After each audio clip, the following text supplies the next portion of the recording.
Fell for my coworker while juggling my identity at 23, but a heartfelt letter left her speechless. "You're amazing, and I hope you find someone who loves you," I wrote, only to find myself crushed in silence when she never replied. Can I ever move on from this? Hello Reddit, this is my first ever post.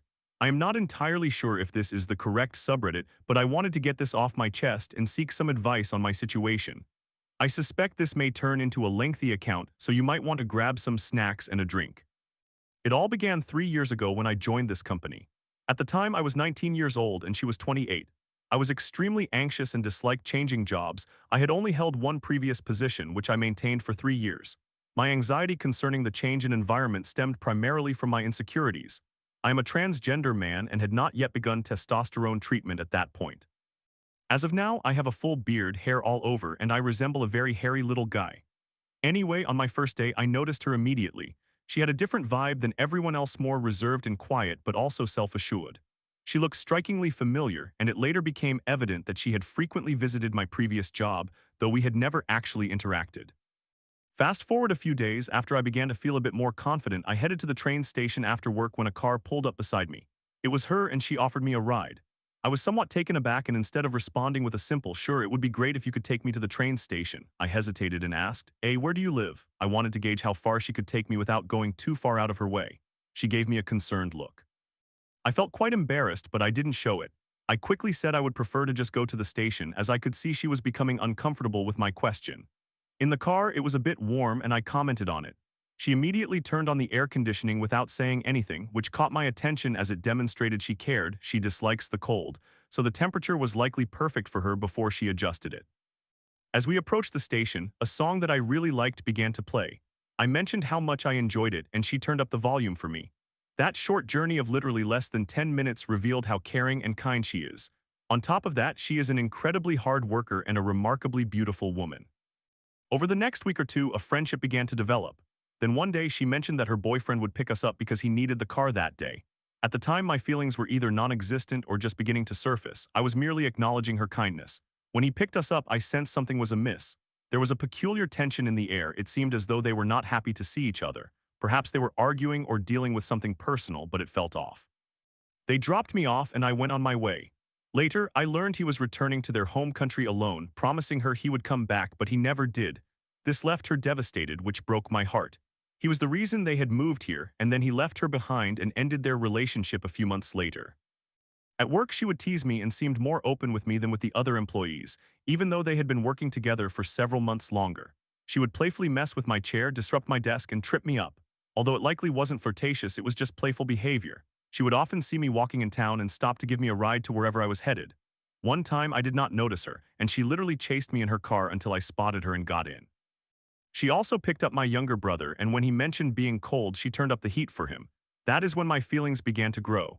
The attention, playfulness, and affection she showed through these little gestures were making me fall for her. After a few months, it became unbearable to keep my feelings hidden. A significant part of my love language is gift giving, so I felt compelled to get her something. I bought her chocolates and a card, and from there, gift giving became a regular occurrence, from chocolates in her coat pockets to embroidered flowers for special occasions. Yes, I learned how to embroider for her. In the letter, I did not disclose my full feelings, but I expressed my gratitude for her making an effort to take me to the station and acknowledged all the little things she had done that did not go unnoticed. I shared how amazing she is, how big her heart is, and how caring and hardworking she is, noting that not many people possess such qualities in the world today. At first, she thought I was leaving the company, but I clarified that it was just a token of appreciation. As my feelings intensified, so did my jealousy. I became envious of every man who interacted with her. I tried desperately to suppress this jealousy, reasoning with myself that she was happy there was nothing between us and we barely spoke. If my feelings were genuine, I would be happy to see her smile, regardless of who put that smile on her face. However, when it all became too overwhelming, I made a decision that transformed our relationship. I distanced myself. I did not communicate my feelings, so from her perspective, it likely appeared that I suddenly wanted nothing to do with her. The playfulness, attention, and rides ceased. I felt terrible, but I believed it was necessary for my mental health. I told myself that I could not compete with biological men and that I would only end up hurting myself more. This behavior persisted for several months. Eventually, my heart could not bear it anymore, and I felt such guilt for distancing myself that I wanted to apologize for damaging our friendship. I asked if we could talk, and we did. However, the beginning was not ideal as I now realize it sounded as though I was placing blame on her. I expressed that I felt our friendship had changed, to which she immediately replied, "Do you think it's my fault?" I then explained everything, that it was all on me. I was jealous of the guys because I developed feelings for her, which led me to withdraw, and I conveyed how sorry I was for making her feel that way. She could not understand how I developed feelings if nothing had been between us initially, and stated that she only saw us as friends, which I accepted. I never expected her to reciprocate my feelings because there were no clear signs indicating that she did. She remarked that to her my behavior was childish and began discussing work and how others were affected by my actions, particularly a specific guy. I found this confusing since we were discussing our feelings. Ultimately, that marked the end of our conversation. She concluded with, "I don't know what to say anymore. I am going to go." When we returned to our workstations, it was not as awkward as I anticipated, though it was somewhat tense as expected. After a few minutes, I initiated the conversation again. She mentioned that she was returning to her home country, implying that all of this did not matter anymore, which took me by surprise. At that moment, I decided it was now or never to truly and fully express everything. I wrote her a long letter in her native language, explaining once more how sorry I was for ruining our friendship and that I should have communicated my feelings instead of remaining silent. I expressed my hope that she would find happiness with someone who would care for her, someone who would love her from the first day they met until they grew old together, someone who eagerly anticipates seeing her after a long day, someone who cannot wait to kiss her forehead and hear her voice when she returns home from work, someone who loves her for who she is. I described her as the most beautiful woman in the world, highlighting how amazing and special she is, as well as how pure and kind her heart is. I also remarked that she made her language sound so beautiful that I wanted to learn it to communicate with her, mostly to impress her, but still. Ultimately, I conveyed that I had fallen in love with her. I included a note she had given me when I first joined the company. She had cut out a heart-shaped note from the material we used at work to write me a message. Though it was not anything significant, just work-related, the fact that she took the time to shape it into a heart left a lasting impression on me, and I had kept it in my locker all this time. After 2 weeks, it was time to say goodbye, much sooner than I had anticipated. We shared a hug before she left, and I placed the note by her locker. However, I never received a response. I was utterly devastated and cried for about half an hour, realizing I would never see her again. Then 3 months after she left, I heard from someone at work that she was returning. I felt strange. By this point, I had mostly moved on, but to be honest, I was likely just burying my feelings rather than addressing them. Upon hearing the news, I became excited and could hardly believe it was true. My thoughts spiraled. I convinced myself she was returning because she had changed her mind about me and that she read the letter and realized she actually had feelings for me. Finally, the day arrived and I could not hide my smile. To be fair, she was smiling as well, though our interaction remained friendly. The beginning was a bit awkward, but it soon developed into what it used to be. By then, I was on testosterone, which had boosted my confidence. My voice had changed, and overall, I felt like a different person, and so did she. I could see that we had both changed for the better during our 3 months apart. From then until now, we have continued to grow, and it has been a pleasure and honor to see her come out of her shell, laugh, and be her goofy self. She is genuinely humorous and is the whole package. Any man who has the opportunity to be with her will be the luckiest man alive. She deserves the world for all she gives to others and for how much she sacrifices for herself. Eventually, I gained the courage to come out to her and our bond grew stronger. It became even better than it was the first time we met. I decided it was time to share my truth. I told her that I am transgender, to which she responded with "cool," as if there was not much more to say. I also asked if she had read the letter and she confirmed she did. She explained that she had a lot going on at that time, her boyfriend breaking up with her, work stress, and other issues that mentally drained her, so my confession on top of everything else frustrated her. She admitted that she thought I was lying about everything I had written, even when I told her I was transgender. I assured her that I would never lie about something so significant and reiterated the key points from my letter, not verbatim, but the important aspects. I told her how beautiful and amazing I thought she was, and how I hoped she would come to see it too one day. I also mentioned that I knew we would never be together, but she would always hold a special place in my heart.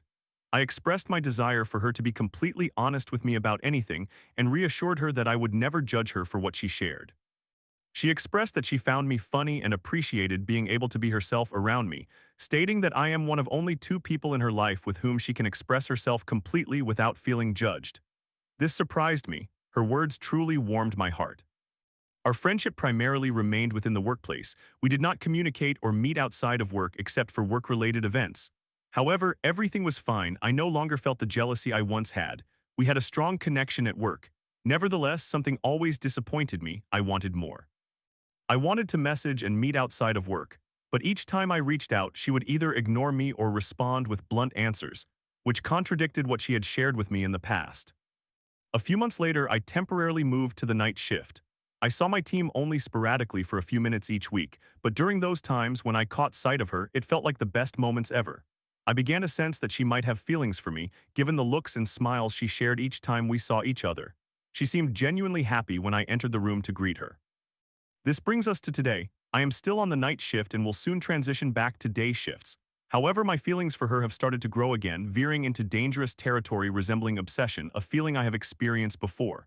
I cannot sleep because all I think about is her. I have started writing poems to express those emotions, which only provided temporary relief. I have tried therapy, but it did not help. So Reddit, please provide me with advice on how to move on, or help me decipher this situation to gain a better understanding so I can quell these feelings. Thank you. Story 2. At 32, I've learned to embrace my solitude, finding peace in the chaos. I hold on to my own strength, knowing that this journey is mine alone. But that emptiness lingers, making me question, maybe it's not brokenness but becomingness. What's next for me? 4/6/2025. I am unsure who this message is intended for, perhaps just for myself. However, at times it feels as though the world does not truly recognize how hard I am trying simply to exist, to remain grounded, and to keep moving forward. If you have ever experienced an inner hum quietly resonating within you throughout your life, this may resonate with you. Even though I have started to learn to simply be. Even though I have been occupying my time with joy and meaning. Even though I have been able to find peace within my mind for the first time ever, comfortably existing in quietude, able to just be. As I am. Willingly, openly, gracefully, tenderly, peacefully, at ease with my loneliness for the first time in my entire life, and yet, I still sense the emptiness within. I still feel lonely when I am alone. Despite my efforts, my learning, my growth, exhibiting willfulness, skill, and maturity, even in the face of pain and suffering, even in the face of anger and frustration, even when things do not make sense, and when it feels as though the true strength of my endeavors is unseen by the world, like the genuine energy, pain, sweat, tears, and blood that go into it. The power and resilience I must continually summon to maintain my sanity and function. That is what will forever remain unknown. I am okay now, really truly okay, inside and out. Yet I remain aware of that lost sensation deep, deep within, but it is not that I am unhappy with it. It is a quiet resolve. A peace I have discovered within myself, even when the world around me does not reflect it. I do not always require others to see me in order to understand or validate my truth. However, at times, the silence accompanying it is louder than any words could convey. I cling to my own strength, recognizing that this journey is uniquely mine and I carry it with grace and dignity, even when the burden feels overwhelming. I do not always bear it gracefully, it is graceful chaos. Nevertheless, I wonder if I will ever truly feel that sense of emptiness deep within. Perhaps it is a space that cannot be filled, a void that is not meant to be whole. Maybe it is simply part of the process, something I have to learn to carry with me without expecting it to vanish. I have been reaching for many things, attempting to fill that gap with purpose, connection, peace, and love. Some days it feels as if I have grasped it, as though I am getting closer. But on other days, it lingers. I have come to accept that the emptiness is not something to fix, fear, or concern myself with, but a part of me that is learning to coexist with everything else. Perhaps it is a reminder that I am still human, still evolving, still maturing. Maybe it is not an indication that I am broken, but rather a piece of me that is shaping something stronger, something truer. Even if it never fully dissipates, perhaps it is merely part of the path toward becoming who I am meant to be. The emptiness does not require judgment. It is simply a part of me finding its place among everything else. Perhaps it exists to remind me that I am still becoming, still unfolding. Maybe it is not a flaw, but rather a space that holds potential, truth, and something real. Even if it remains, perhaps it contributes to shaping me into who I am destined to be. I no longer perceive the emptiness as a problem. It is simply part of me that sits quietly amid the beautiful chaos that constitutes my life. Perhaps it is not intended to be filled. Perhaps it is meant to guide me. It reminds me that I am still growing, still learning how to be. Maybe it is not brokenness, but rather becomingness. Even if it lingers, perhaps it is here to lead me back to myself. I am learning to find comfort in my discomfort. It is as if I have become accustomed to this peculiar state of being comfortably numb at times. There are moments when I can physically feel it deep down, inside my soul, in my stomach. It spreads throughout my chest and body, like a weight that is always present but somehow does not crush me. Initially, it felt foreign and unsettling, yet now I understand it is not something to be held in a disquieted and fearful place in my heart. It is not a sign that I am spiraling or falling apart, it simply exists. A part of me that resides in the background, a feeling I have had to stop resisting. I have ceased trying to push it away, erase it, or make it disappear.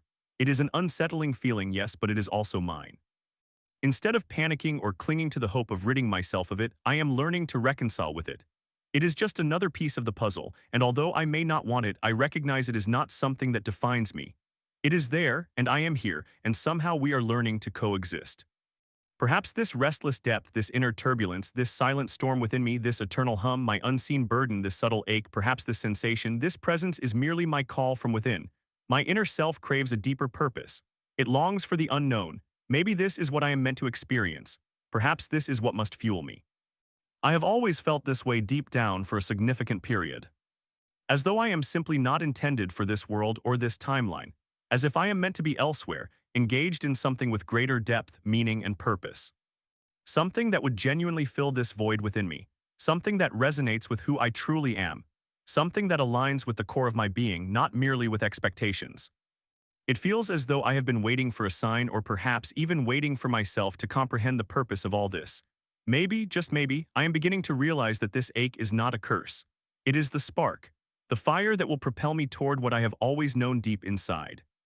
And perhaps that is what all of this has been leading to, not the erasure of it, but the understanding, the creation of space for it, the making peace with it. Because I am starting to recognize that this ache, this hum, this storm is not going anywhere. But neither am I am not giving up. And I grasp what that signifies. At times, the silence accompanying it is louder than any words could ever convey. It is astonishing how that kind of quiet can shake you to your core, how the absence of sound can still scream. It is not the silence that comforts, but the silence that confronts, the kind that compels you to face buried truths, unanswered questions, and unexpressed feelings. The unsettled demons left unforgiven and untouched. The unresolved closure that never closed. It resides in that internal space where everything exists, and yet nothing. Unfiltered, unspoken, raw. Sometimes that silence feels more intense and loud than any verbal or physical noise ever could. I recall something my mother told me once. I was very young, perhaps 2, 3, or 4 years old. I approached her and exclaimed, "Mom, sometimes my mind just keeps racing and does not stop." I was an extremely intense, energetic, and enthusiastic child. Yet how did I already feel that then, even as a child, that internal storm, that constant spinning, as if my mind had no brakes? It is astounding that I have felt this way forever, even before I had the words to articulate it. It seems this part of me has always existed, growing alongside me, morphing into new forms but never truly departing. Perhaps that is the essence of it. Maybe I have been carrying this presence all along, waiting to meet it with understanding instead of fear. Maybe it is not here to ruin my life, perhaps it is here to guide me. And now, after all these years, I am learning to sit with it, not to battle against it, silence it, or flee from it, but to coexist with it, to allow it to be part of me without letting it define me. Simply just being. And maybe that is not something to escape from. Perhaps it is something to embrace. Maybe it is the pathway to a new journey I am destined to start. Maybe this is simply who I am. Story 3. At 20, I felt invisible as my mother cried outside our birthday party, and it was me who ended up in the shadows. No one cares about me, I realized after giving up my puppy a month later. Now I wonder, will anyone even notice if I'm gone? Hello, I will begin by stating that I dislike life.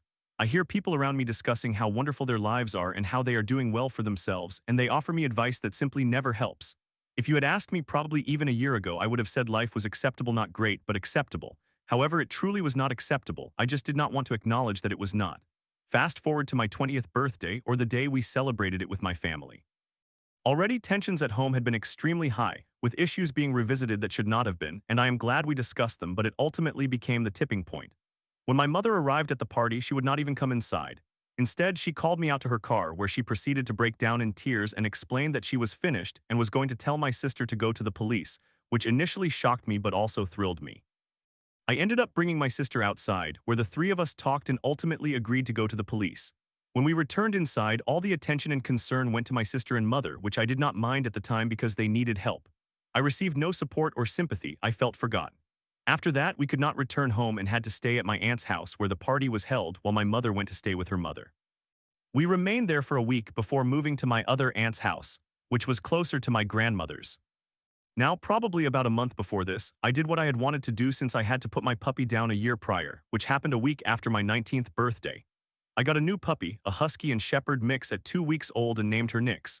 She quickly became everything to me, and I realized I would do anything for her well-being, even give her up if necessary. Returning to my 20th birthday, about 3 days after the incident at the party, I recognized that the best and only option I had for Nyx was to give her up. So I did, and once again, I had no support, nobody to comfort me after relinquishing my baby, which may sound strange to say after only having her for a month, but she was. However, that is not the end of the story. There is more to this tumultuous experience. At that time, we believed my stepfather, the person we called the police on, was a formidable Marine. He did not last more than a year. We thought he was a dangerous individual who could easily harm us if he wished. So my uncle, who was in the military, though I cannot recall his branch, my other uncle and I had to go to our house where he was still residing since the police could not legally remove him yet, and wouldn't be able to for several more months, to retrieve as many of our belongings as we could safely manage. Before I continue, I must clarify that I personally entered that house 6 times, 2 of them alone, to gather items. Remember, we still believed he was as intimidating as we thought, and we had good reason to be afraid. He was abusive both mentally and physically. After 6 trips into that house to collect my sister's belongings, I would return each time only to be met with complaints about what I forgot or messed up. Not once did I hear a thank you or any words of appreciation. It was just constant criticism. I could elaborate on my sister, but it is important to mention that I do not hate her, I love her. She is just a narcissist who cannot help but crave attention, and it often comes at my expense. There are many other events I could discuss outside of this situation, but this experience was crucial in prompting me to start recognizing things about myself, which opened up thoughts and feelings that had always existed but had gone unacknowledged. I now realize that I have probably been depressed for years, possibly dating back to elementary and middle school. It just became so commonplace that I never considered it. I am beginning to understand that my entire life has been a chaotic mess, which only deepens my despair. I have never truly had someone care about me other than my mother, yet even then, everything seems to revert back to my sister. My childhood friend abandoned me at the start of high school, claiming I was using him, which was untrue. I genuinely enjoyed spending time with him. During high school, I began to recognize my bisexuality and developed feelings for my then best friend, so I confided in him, thinking it was a wise decision. It was not. After that, he started treating me differently and became distant, but I brushed it off. For my 17th birthday, I invited him to my pool party in July. We played some Call of Duty for a while before preparing to swim, so I offered to change in the bathroom to give him more space. I understand how it may have appeared, but I was naive and thought I was being considerate. He found it inappropriate and perverted, which marked the end of our friendship and ultimately led to me entering my senior year of high school with no friends. As for work, things have not been any better. My first job was tolerable, but management was poor, and I had a supervisor who seemed to dislike me for no reason. I left that position for a job in a full kitchen at a Japanese restaurant. That role was fine for some time as well, until my only coworker in the kitchen suddenly stopped doing many tasks, leaving them for me to handle. For instance, on busy days when we were receiving a high volume of tickets, I would look over and see him absent, likely at the bar with the owner, leaving me alone to manage the incoming orders. He micromanaged my every action, critiquing everything I did. It reached a point where I could barely tolerate being near him. After a year at that job, I quit and returned to my first position, remaining there for another year until it shut down due to the company's inability to pay rent. That year was rife with its own drama, which could fill another post, so I will spare you the details. After that, I started my most recent job, from which I was just let go for reasons I both comprehend and find incredibly frustrating. At this point, I will admit that I am quite insecure about myself. I doubt my abilities, and I have also been ill for about a week. Yesterday, while struggling to stay awake, I went to work because I needed the money, only to discover that someone else had already gone home due to an injury. One of the first things I attempted to communicate to my manager and supervisor was that I was sick and felt terrible, but they did not even acknowledge me. When my work inevitably began to suffer due to my illness, they became frustrated with me, repeating the same criticisms until I reached my breaking point. I was holding a bucket with both hands, and if I released even one hand, I would drop the bucket and the spices inside. When I felt a sneeze coming on, I hurried to move the bucket out of the way and sneezed as far from me as I could. Instead of offering a courteous response like "bless you," my supervisor looked at me and said, "Next time, try to cover it with your elbow," and I lost it. Every single time I have sneezed there, which occurs often, especially since they sell spicy chicken and we deal with a lot of seasonings, I have sneezed into my elbow, which she has witnessed countless times. So the one time I could not do so without risking a spill, she reprimanded me. Consequently, I snapped and tried to address my grievances, only to be told to go home before I could say anything and informed that I was fired before my next shift today. At this point, I am just exhausted from it all.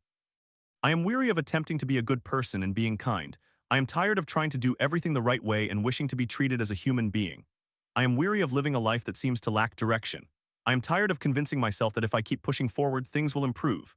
My entire life, I have been told that God is there to help us and guide us, but I have prayed and asked for help, and at this moment, if God is real, I can only conclude that he hates me. I want it all to end. I wish this feeling of meaninglessness and worthlessness would simply disappear, yet I do not know how anymore since all therapy has accomplished is making me realize more things about myself that are problematic, leading to even more insecurities to criticize myself over. I contemplate ending it almost daily. Thoughts of it have become so commonplace that they feel like routine. Every day I think, wouldn't everyone be better off if I were dead? Or if I ended my life right now, nobody would even notice. I am uncertain what I am asking for if I am even seeking anything. I merely wanted to express some of the thoughts I cannot stop dwelling on, even knowing it may do little to help me. I would not be surprised if nobody reads this or if no one cares. I have come to expect indifference. Thank you for reading, however, if anyone is actually paying attention. Story 4. For 8 bizarre years, Kirk and James from Metallica have toyed with my life, saying, "You were the fifth member while others enjoyed their fame." I'm left wondering, are they narcissists having fun or do they secretly want more? Their chaotic game feels painful and surreal. I am seeking genuine advice in this situation. What are these individuals doing? Are they merely acting like outrageous celebrities and bizarre eccentrics because they are bored, or do they have an interest in this female? This may sound like a strange movie, but it is a true story. Are they simply self-absorbed narcissists who find this situation amusing? Furthermore, this is a legitimate situation and I did not get deceived or tricked. This is not a fun or exciting situation. It was painful and disturbing. I initially thought they enjoyed this game, but I am increasingly concerned they might secretly want us to be together one day. People also tend not to believe my story because these individuals are famous, which makes it seem unbelievable. They also somewhat intentionally wanted to create a bizarre narrative of Metallica involving me years ago, hoping I would gain attention for it or post about it. But no one ever showed interest or believed it. I am not insane or easily fooled, nor have I been scammed. These individuals have been toying with me for years. It is an extensive story, and I need genuine advice regarding their true intentions. They have real women they associate with and gift things to. I do not care for these people. Even if they are legends, I am not attracted to them and have a troubling history with them. People do not provide genuine advice on how to handle them or what this situation entails.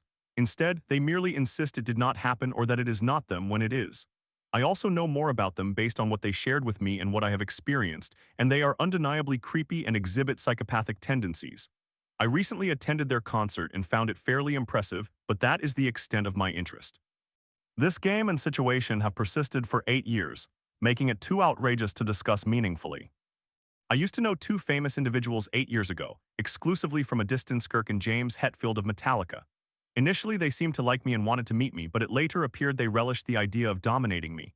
They are metal musicians but also older individuals now in their 60s. All they did was lead me on and betray my trust. They do have real girlfriends and their partners are typically 20 years old or are their groupies. They also created companies, and much of what they do is related to me. It is a long story. They engage in various activities based on events that occurred between us years ago, treating it like a game they take pleasure in and have participated in for years. The interactions between us are complicated. For instance, they will invent companies, names, stories, and themes based on occurrences between us or elements of my life. Once I informed Kirk that I enjoyed science, leading him and Lars to visit CERN and create a video about science, which he made me watch. He used to make videos for me to view because he claimed he did not believe I would find him attractive, which was complete nonsense. There are more intricate details about their actions that I cannot fully describe. I initially thought they found all of it entertaining. Kirk once jokingly referred to me as the 5th member of the band, then they intentionally made Lady Gaga the 5th member for real. They sometimes befriend their adversaries just for amusement, as I seem to be their genuine enemy or something of the sort. They deliberately give attention to fans on their Twitter because Kirk promised me he would make me famous on Metallica's Twitter long ago, but all they did was deceive me, lead me on, and then engage with others instead. There is much more that runs deep. Kirk has stopped updating his Twitter because of this, and he created a video about portals that closely resembled the types of videos he used to have me participate in years ago. I am not a fan, and while I was initially somewhat excited about this, I ultimately lost interest. After what I have experienced, I have no desire or affection for these individuals, obviously. Here is the science video Kirk created because I mentioned my interest in science. James Hetfield even portrayed a police officer in a movie because I told Kirk I used to read those particular books as a child. They engaged in numerous strange activities like this at first, for entertainment purposes. Maybe years ago I felt somewhat resentful that they never actually met or spent time with me. I was genuinely perplexed about their obnoxious behavior. They claimed to want me at their concerts in the audience watching them and apparently just desired me to chase after them, though I was not a true fan. Kirk attempted to invite me to some event in Salem, but I doubted he would meet me, so I declined. They only wanted me in the audience watching them, and since I did not attend Kirk's event, they became unkind afterward and eventually began to dominate me. It is a long and bizarre story. Kirk would even arrange meet and greets and try to persuade me to buy a ticket because that was the only way I could meet him. I am unsure whether they were being controlling or abusive. This was also part of the game that just continued endlessly. I did attend a meet and greet essentially because Kirk had me go just to meet me. He is such an extreme narcissist that rather than being kind to me, he showed me where to obtain a ticket because he wanted to meet me. I agreed to attend so I could tell him to leave me alone, thinking if I made it real, he would respect my wishes. When I entered the venue, he simply stared at me, squinting and giving me a disapproving look as if to say, "Good, you're here to play the game." I had expected he would chat with me, but it felt uncomfortable and I did not want to converse with him. I just told him to leave me alone, but he did not engage with me and merely nodded. I was quite irritated and realized I was in a precarious situation. Again, I had no idea who Kirk was until I attended their first concert 8 years ago where they supposedly noticed and liked me. They wanted to meet me at their second concert, but I left. It's a long story. This entire situation resembles a prolonged game that has unfolded over a distance. They used to communicate with me remotely and engage in all sorts of bizarre antics related to Metallica. Kirk used to have me claim that Metallica was stalking me, aiming for people to react with surprise, but no one really cared. He wanted me to create videos about the situation and encouraged me to gain followers for it, but few genuinely believed, understood, or cared. They stated they would take me on tour but merely led me on. They thought they were flattering me, but they were also playing an incomprehensible game that I cannot articulate. It is an extraordinary, convoluted story, and Kirk once wanted me to write narratives about it many years ago. I had forgotten about them, but they have resumed playing this game recently since their tour began. They are coming to my town as well and wish to see me in the audience at the concert. It is a lengthy, intricate story I cannot elaborate on.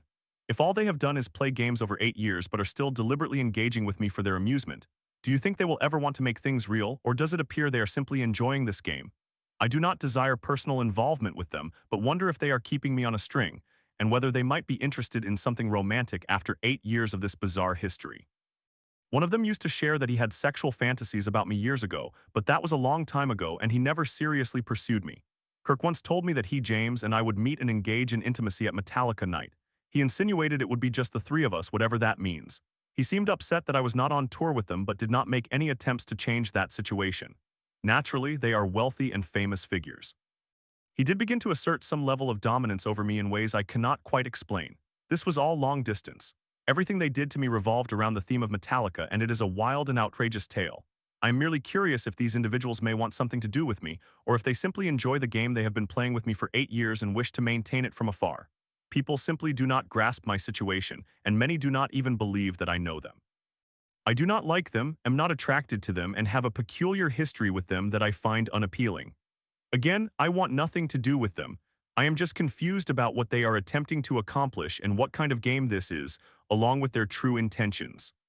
Story 5. Trapped in a 20-year nightmare with my husband and his brother. You're just a roommate, I cried as Ned ranted about women's faults. After a knife incident, the therapist only reinforced his delusions. Can I escape this toxic triangle without losing everything? I posted about this situation years ago but lost access to that account, so if this seems familiar, that is the reason. At the time, someone remarked that I was the biggest doormat they had ever encountered, and they are probably correct. This story involves me, 47 years old female, my husband Larry, 47 years old male, married for 20 years, and his identical twin brother Ned, 47 years old male. When I met Larry, he and his brother lived with family in a small town located 50 miles away from me while I resided in a larger city. Shortly after we got married and purchased a home, Ned was attending school in my city, and he would stay over at our house on nights he had class, returning to his town for the weekend. This arrangement was acceptable to me, and I enjoyed his company. We occasionally went out to eat together or watch shows together, having a good time. I was the only one employed since Larry had various mental and physical conditions preventing him from working outside the house, and Ned was still in school. Then there were subtle hints. One time Ned brought a gaming console over and told me, "Don't worry, I am not moving in." Subsequently, Ned acquired a girlfriend, and the three of them apparently had a discussion while I was at work regarding her moving in as well, stating it would resemble the perfect stranger's household. I was confused and responded, "Ned doesn't even live here, how can she move in too?" That was when I discovered that Ned did in fact live with us. I was not okay with this and spent many nights crying and expressing to Larry how I never agreed to this, while the two of them presented the following arguments, among others, for why it had to be this way. 1. Don't you know identical twins have a special bond and they need to live together? 2. Our father would never do this. He always housed extended family and enjoyed it, but you being female are overly protective of your money. 3. Ned is reliant on food assistance. I cannot believe you would make him homeless. 4. People in China live with numerous extended family members in the same house. Why are you such a spoiled American?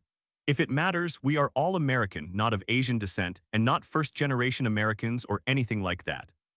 It was a miserable time, and I admit I was not kind to Ned's girlfriend during her visits, and eventually they broke up. Ned never truly dated anyone again, and I believe he still thinks that is my fault.